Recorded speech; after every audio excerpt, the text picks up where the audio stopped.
नमस्कार, capital TV देख रहे हैं। मैं हूं आपके साथ शिवानी रंगी। देश की राजनीति इन दिनों एक ऐसे मोड़ पर खड़ी नजर आ रही है जहां असंतोष की आंच अब चिंगारी से शोले में बदलती दिख रही है। लगातार उठते राजनीतिक भूचाल, एक के बाद एक टूटती पार्टियां, नेतृत्व के खिलाफ बढ़ता असंतोष, इन सब ने पूरे सियासी माहौल को गरमा दिया है। कहीं टिकट बंटवारे को लेकर अंदर ही अंदर नाराजगी सुलग रही, तो कहीं पार्टी नेतृत्व के फैसलों से असहमति खुलकर बगावत का रूप ले चुकी है। विपक्षी खेमे में लंबे समय से चल रही खींचतान अब 7वें आसमान पर आ चुकी। हालात ऐसे बनते जा रहे हैं कि जहां एक और नेता अपने अपने राजनीतिक भविष्य को सुरक्षित करने की कोशिशों में नए नए रास्ते तलाश रहे हैं, वहीं दूसरी ओर पार्टियों के अंदर भरोसे की दीवारें दरकती जा रही। चाहे बात हो आम आदमी पार्टी की, टीएमसी की हो या शिवसेना यूबीटी की, इन पार्टियों में टूट पहले ही साफ दिख चुकी।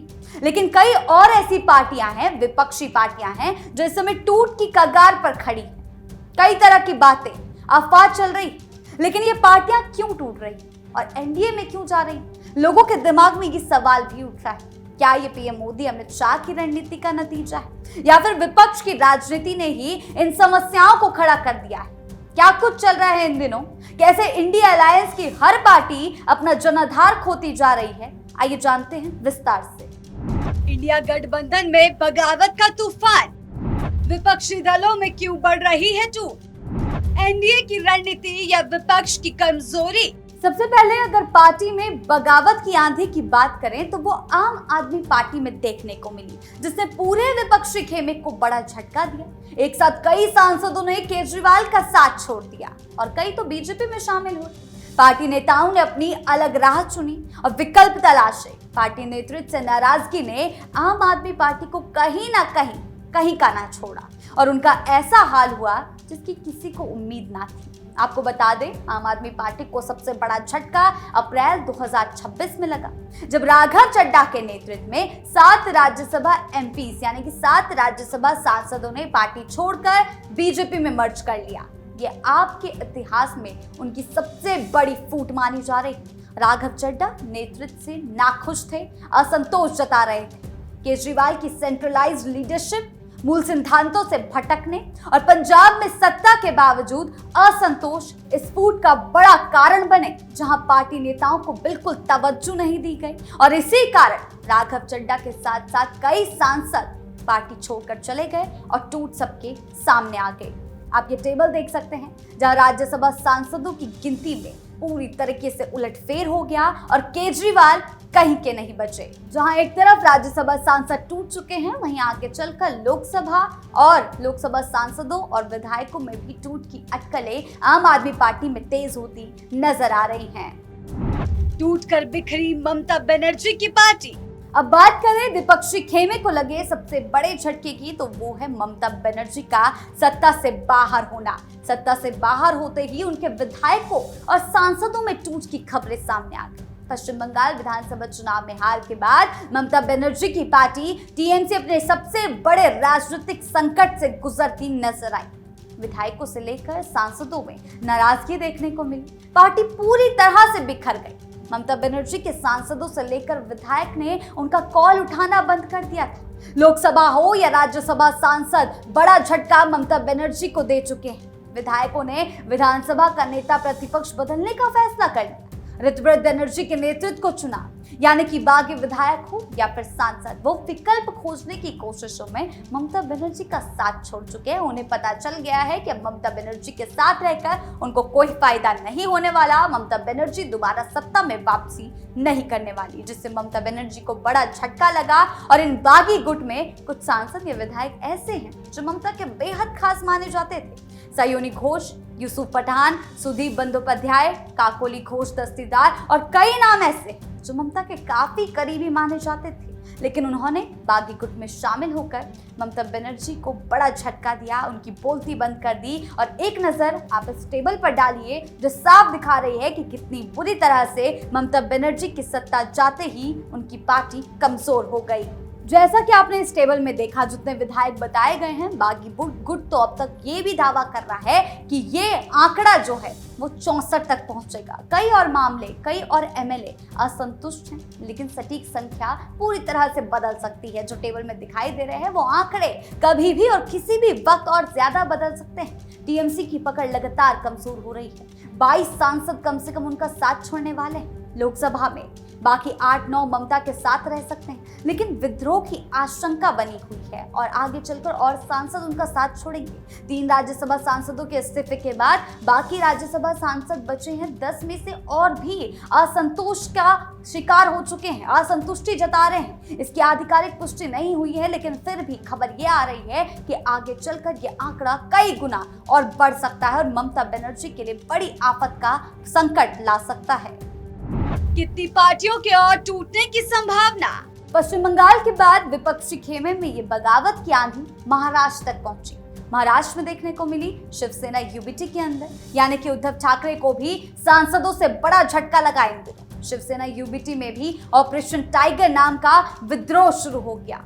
6 लोकसभा सांसद बागी हो गए और शिंदे गुट में मर्ज होने की कोशिश कर रहे हैं। लोकसभा स्पीकर ओम बिरला को चिट्ठी लिख चुके हैं। उसमें संजय जाधव, संजय देशमुख, नागेश पाटिल, अष्टिकार, ओम राजे निम्बालकर, भाऊ साहब वाकचरे और संजय दीना पाटिल शामिल हैं। उद्धव ठाकरे की पार्टी की स्थिति आपको इस टेबल से समझ आ जाएगी, कैसे पार्टी पूरी तरह से धाराशायी होने की कगार पर है और आगे ये आंकड़े और ज्यादा बढ़ सकते हैं। क्यों टूट रही है पार्टी?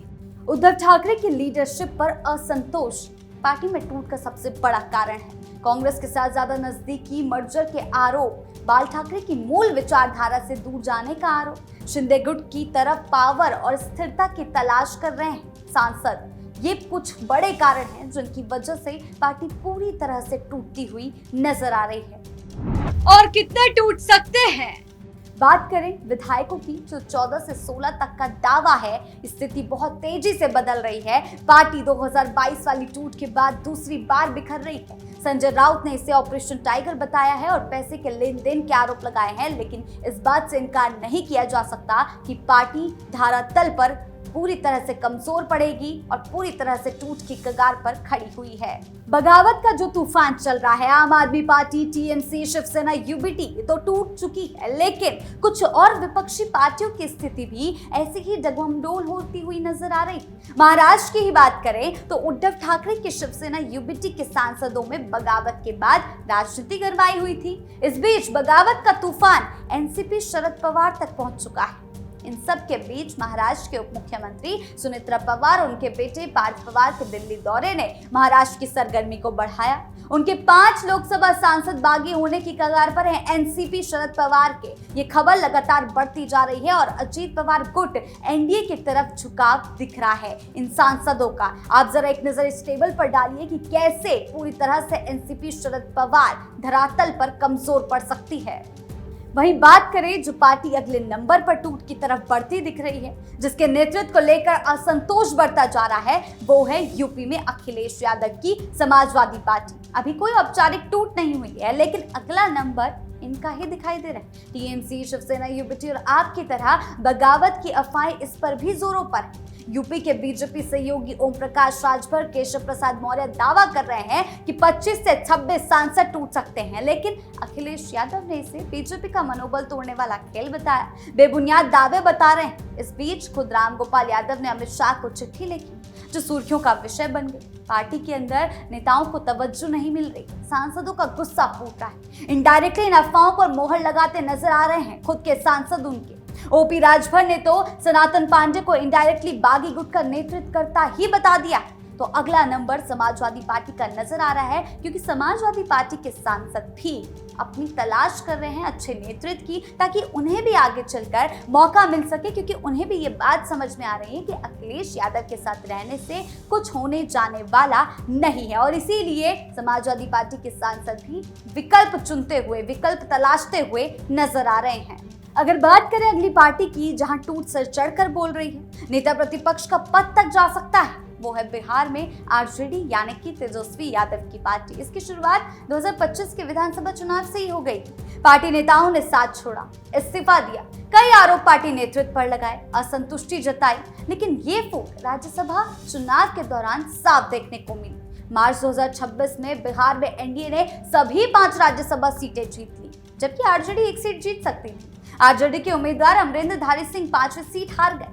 महागठबंधन की एकजुटता टूटने और 4 एमएलए का गैर हाजिर रहने से यह हार हुई, जिसका बड़ा नुकसान तेजस्वी यादव को भुगतना पड़ा। और अब स्थिति जो बनी हुई है बिहार में भी वो दिखा रही है कि अगला नंबर तेजस्वी यादव का है और किसी भी वक्त उनका नेता प्रतिपक्ष का पद उनसे छीना जा सकता है, क्योंकि फैजल रहमान की बगावत राज्यसभा चुनाव में ही साफ तौर पर देखने को मिली थी। कुल मिलाकर देखें तो देश की राजनीति इस समय बेहद संवेदनशील और बदलाव भरे दौर से गुजर रही है। लगातार सामने आ रही नाराजगी, दल बदल, अंदरूनी खींचतान ने राजनीतिक दलों की एकजुटता पर सवाल खड़े कर दिए हैं, खासकर इंडी अलायंस के अंदर, जहां एक तरफ कुछ पार्टियों में टूट है, असंतोष खुलकर सामने आ रहा है, वहीं दूसरी तरफ कई जगह ये स्थिति अभी शुरुआती संकेत के रूप में दिख रही। लेकिन इतना तय है कि इस पूरे घटनाक्रम ने सियासी माहौल को पूरी तरह गरमा दिया है। आने वाले समय में राजनीतिक समीकरण और भी तेजी से बदल सकते हैं। लोग बीजेपी और एनडीए में शामिल होने की कोशिश कर रहे हैं। असली तस्वीर अभी बन रही है और इसका असर सिर्फ दलों तक सीमित नहीं रहेगा,